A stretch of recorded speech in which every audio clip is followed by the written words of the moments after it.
Good afternoon, everyone. Before I begin, I want to say a few brief words about the explosion that took place Friday in Nashville, Tennessee. Federal, state, and local law enforcement working around the clock to gain more information on motive and intent. This bombing was a reminder of the destructive power that an individual or a small group can muster and the need for continuing vigilance across the board. I want to thank the police department in Nashville, particularly those 5 police officers who worked so quickly to evacuate the area before the explosion occurred, risking their own lives. And for all the firefighters and first responders who jumped into action early on that last Christmas morning. Their bravery and cool-headedness likely saved lives and prevented a worse outcome, and we are eternally grateful to that law enforcement agency. And I know the hearts of all Americans are the people of Nashville as they rebuild and recover from this traumatic event. Now, Vice President Harris and I, along with our nominees to lead the national security institutions, have just been briefed by some of the professionals who have been conducting agency reviews as a part of our transition. This is a long-standing part of the orderly transition of power in American democracy. We welcomed teams from the incoming Trump-Pence administration 4 years ago, gave them access to all that we had. And over the past few weeks, teams of genuine policy and management experts, many of them previous government experience, who have gone into agencies across the government to conduct interviews with personnel, to gather information, and to assess the state of the federal government that we will shortly inherit. These teams worked under incredibly difficult circumstances, taking COVID-19 precautions and waiting weeks for the ascertainment, meaning that so they could go in and be cleared to go in. But they have done an outstanding job.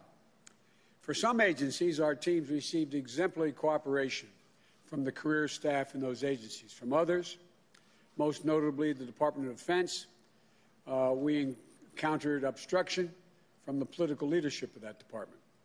And the truth is, many of the agencies that are critical to our security have incurred enormous damage. Many of them have been hollowed out in personnel, capacity, and in morale, in the policy processes that have atrophied or have been sidelined, in the despair of our alliances and the disrepair of those alliances, in our absence from key institutions that matter to the welfare of the American people, in the general disengagement from the world. And all of it makes it harder for our government to protect the American people, to defend our vital interests, in a world where threats are constantly evolving and our adversaries are constantly adapting. Rebuilding the full set of our instruments of foreign policy and national security is a key challenge that the Vice President-elect Harris and I will face upon taking office, starting with our diplomacy. Today, we heard from the leaders of the state and USAID agency review teams about the critical early investment we're going to need to make in our diplomacy, in our development efforts, and in rebuilding our alliances, to close the ranks with our partners and bring to bear the full benefits of our shared strength for the American people. When we consider the most daunting threats of our time, we know that meeting them requires American engagement and American leadership, but also that none of them can be solved by America acting alone.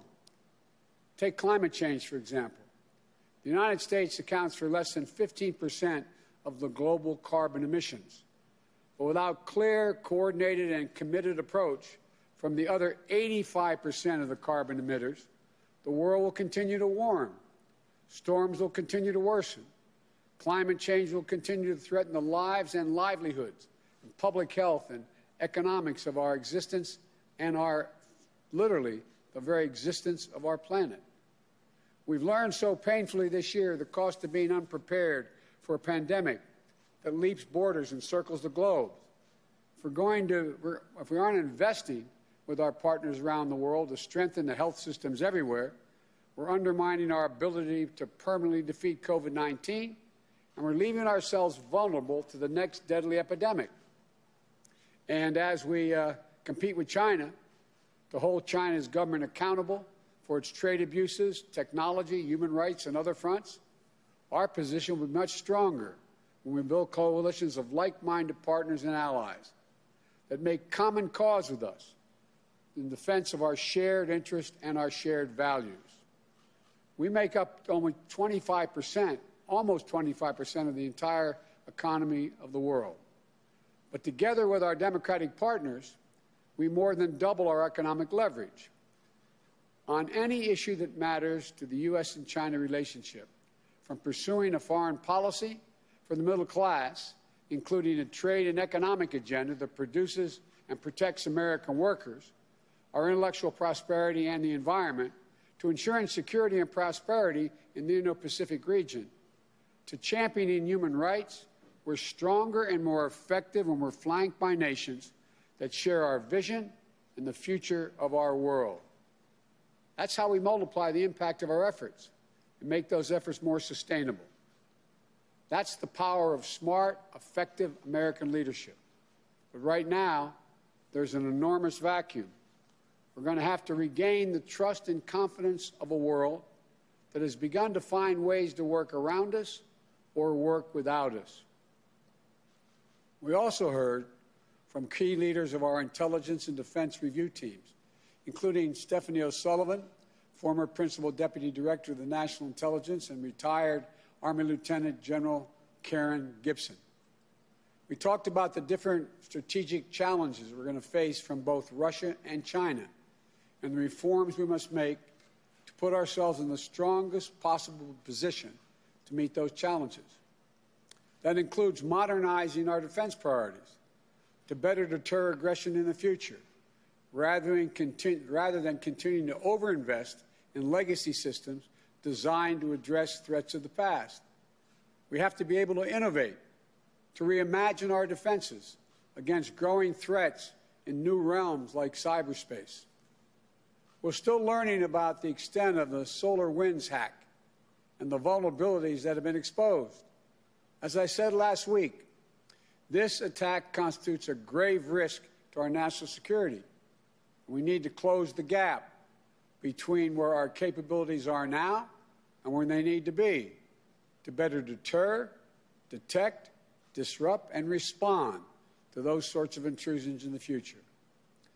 This is an area where Republicans and Democrats are in agreement, and we should be able to work on a bipartisan basis to better secure the American people against malign cyber actors. And right now, as our nation is in a period of transition, we need to make sure that nothing is lost in the handoff between administrations. My team needs a clear picture of our force posture around the world and our operations to deter our enemies. We need full visibility into the budget planning underway at the Defense Department and other agencies in order to avoid any window of confusion or catch-up that our adversaries may try to exploit. But as I said from the beginning, we have encountered roadblocks from the political leadership at the Department of Defense and the Office of Management and Budget. Right now, we just aren't getting all the information that we need for the outgoing administration in key national security areas. It's nothing short, in my view, of irresponsibility. Finally, we spoke about the day one challenge that we're going to need to address immediately, drawing on the skill sets of the Department of Homeland Security and the Federal Emergency Management Agency. We were briefed on the steps needed to clean up the humanitarian disaster that the Trump administration has systematically created on our southern border. We will institute humane and orderly responses.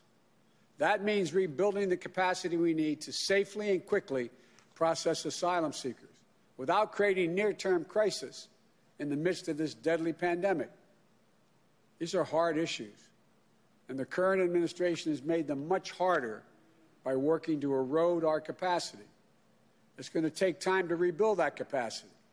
We're going to work purposely, diligently, and responsibly to roll back Trump's restrictions, starting on day one. But it is not as simple as throwing a switch to turn everything back on, especially amid a pandemic. We'll have to have a process to ensure everyone's health and safety, including the safety of asylum seekers, hoping for a new start in the United States, free of violence and persecution. Of course, an essential part of this will be managing the safe, equitable, and efficient distribution of vaccinations to as many Americans as possible, as quickly as possible. FEMA has an enormous part to play in this. And we heard from the former FEMA director, Craig Fugate, today. We want to make sure that our administration is poised to make full use of FEMA's domestic reach and capacity in managing our COVID response. And finally, from every briefer, I was heartened. I was literally heartened to hear about the incredible strength we'll be inheriting in the career professionals and working people across these agencies. They never stop doing their jobs and continue to serve our country day in and day out to keep their fellow Americans safe, just as they've always done. These agencies are filled with patriots who have earned our respect and who should never be treated as political footballs. I'm looking forward to the honor of working with them again, to asking for their advice and inputs to help shape the best possible policies for all Americans. I want to thank the incredible folks who've served on these agency review teams as part of this transition. They've dedicated their time and energy, their vital experience and expertise to help ensure Vice President Harris and I are ready to hit the ground running. And we look forward to the start of a new year, fresh with hope and possibilities for better days to come. But clear-eyed about the challenges that will not disappear overnight. I want to reiterate my message to the American people. We've overcome incredible challenges as a nation, and we've done it before, and we will do it again. We'll do it by coming together, by uniting after years of pain and loss, a year particularly needed to heal, to rebuild, to reclaim America's place in the world. This is the work that lies ahead of us, and I know we're up to the task. We will champion liberty and democracy once more. We will reclaim our credibility to lead the free world. And we will, once again, lead not just by the example of our power, but by the power of our example. God bless you all, and may God protect our troops. Thank you.